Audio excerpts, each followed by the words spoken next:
आम सरकार केवल कथा देनी काम करी देखैछि तेणु लोके कहउछन्ति आम सरकार होउछि कथा देई कथा रखिबा सरकार।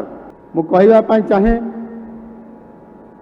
आम सरकार आसिला परे 2024 मसीहा पर ठारू 22 मास मध्य राज्यर कृषि अभिवृद्धि हार 5.3% रे पहुंची जहाँकि जातीय हार 4.4 ठारू यथेष्ट अधिक।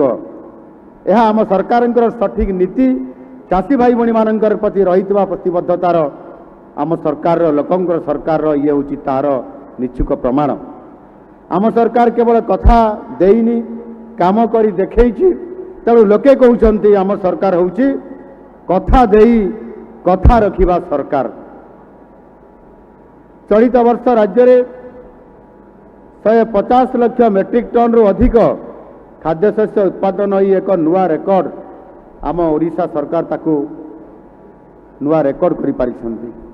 एही उल्लेखनीय सफलता पर मु राज्यर प्रत्येक कृषक को मु साधुवाद जनाउछि।